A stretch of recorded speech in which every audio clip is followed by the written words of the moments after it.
Kita sangat bisa menunjukkan love and grace waktu kita mengkonsekuensi. Waktu kita mengkonsekuensi anak, jelaskan apa yang benar yang harusnya anak lakukan. Apa yang kami bagikan ini berlaku bagi anak usia balita sampai usia remaja. Saudara jelaskan dampak baik dari apa yang akan anak terima kalau dia melakukan apa yang benar. Juga jelaskan dampak buruk kalau anak terus melakukan apa yang salah dan kita membiarkannya. Beritahukan anak bahwa waktu kita mengkonsekuensi dia, kita mau mereka menjadi orang yang lebih baik. Dan mereka pasti bisa. Bahwa waktu kita mengkonsekuensi, kita mau apa yang baik untuk dia alami.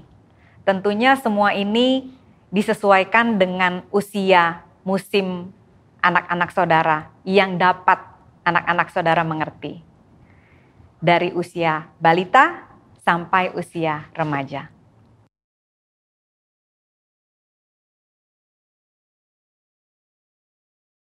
Membangun identitas keluarga dimulai dengan menciptakan atmosfer. Atmosfer apa? Atmosfer di mana ada trust, acceptance, dan loyalty. Trust perlu dibangun. Ya kalau anak dari kecil, dia terima makanan yang baik tentunya. Pakaian yang baik, tempat tidur yang baik. Itu sebetulnya memberikan trust kepada dia. Nggak ada orang tua yang mau kasih makanan yang mencelakakan anaknya. Nggak ada orang tua yang mau kasih pakaian yang tidak melindungi keberadaan anaknya. Dan menjelang terus dia berkembang menjadi anak yang dewasa, trust pun harus selalu diberikan. Semua pikiran dan pendapatnya bisa diperbincangkan dengan orang tuanya. Sama halnya dengan acceptance. Kelebihan sang anak, kemampuan sang anak perlu diterima. Ya, justru jangan dilebih-lebihkan atau diperlihatkan kekurangannya apa. Terima keberadaan anak apa adanya, sesuai dengan apa yang Tuhan taruh dalam kehidupannya. Kemudian tunjukkan dengan loyalty bahwa kita senantiasa mendukung, mendorong perkembangan si anak lewat talentanya, lewat setiap kemampuannya, baik sejak dia kecil, ya, toddler, anak SD, SMA, terus perlihatkan dukungan kita kepada anak-anak kita. Nah, God's love adalah juga keadaan ketika anak merasa aman, nyaman, terlindungi di dalam keluarga, yang bisa jadi identitas keluarga. Kalau anak merasa aman, nyaman, terlindungi, itu justru menjadi identitas si anak, ya tentu. Karena dia merasa di dalam keluarga ini, dia merasakan tentang keamanannya, merasa kenyamanan, merasa bahwa dia terlindungi ada di dalam keluarga. Tapi yang terpenting juga adalah ketika kita mengedepankan inner man yang kita ajarkan kepada anak-anaknya. Contohnya apa? Ajarkan tentang kejujuran, ajarkan tentang ketaatan, sopan santun, menghormati orang lain, menghargai orang lain. Itu semuanya perlu diajarkan dan bisa jadi identitas sang anak sendiri. Karena gak ada anak-anak yang tiba-tiba jujur, ya, tiba-tiba dia taat, tiba-tiba dia sopan, menghargai orang lain. Semuanya itu harus diajarkan. Dan ketika anak memiliki kejujuran, nilai ketaatan, kesopanan, menghormati, menghargai orang lain, itu bisa jadi merupakan identitas yang dalam kehidupannya. Ya, dan identitas tersebut akan membangun kepercayaan diri dan juga kebanggaan. Seperti kalau kita pakai seragam misalnya, seorang pilot tentu dia bangga dengan seragam pilotnya tanpa dia harus memperlihatkan kemampuannya kepada orang lain bahwa dia sangat bisa nyetir pesawat gitu ya, tanpa dia harus duduk di dalam kokpit memperlihatkan kemampuannya.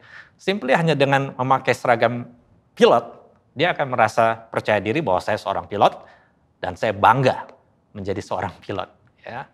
Nah, karena memiliki identitas yang kuat, dampaknya adalah untuk bukan saja menguntungkan diri sendiri, tapi juga menguntungkan orang lain dengan inner man yang kita miliki, yang kita ajarkan kepada anak-anak kita. Menguntungkan diri sendiri dan juga demi kepentingan orang lain, seperti yang ditulis di dalam Filipi 2, yaitu tentang mementingkan kepentingan orang lain lebih daripada diri kita sendiri, hanya lewat sebuah identitas. Nah, identitas yang dibangun seperti itu dasarnya adalah kasih. Kenapa kasih? Karena kita diciptakan segambar, serupa dengan Tuhan.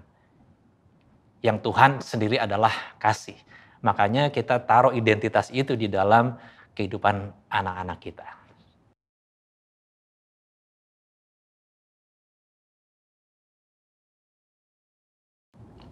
Saat anak sedang frustasi, jelaskan bahwa kita semua bisa aja gagal. Gagal itu nggak apa-apa. It's okay. Supaya mereka bisa menerima kegagalan itu. Sampaikan empati kita kepada anak. Bahwa kita pun pernah merasakan frustasi waktu kita gagal. Waktu kita melakukan kesalahan. Sampaikan juga bahwa kita mengerti apa yang mereka rasakan. Gunakan kata kita untuk menunjukkan kita ada bersama-sama dengan mereka, supaya anak tidak merasa sendirian. Berikan dorongan dan input dari saudara untuk anak bisa mencoba lagi dengan cara yang lebih baik. Katakan hal seperti, yuk kita selesaikan sama-sama yuk. Atau mama bisa bantu apa? Atau papa siap lo bantu, kalau kamu perlu tinggal bilang. Berikan dorongan tentang apa yang dapat dia lakukan. Utarakan bahwa dia punya potensi. Saudara melihat potensinya di dalam dirinya. Bahwa dia pasti bisa dan pasti mampu. Saudara, anak perlu mendengar apa yang dapat mereka lakukan. Bukan apa yang tidak dapat mereka lakukan.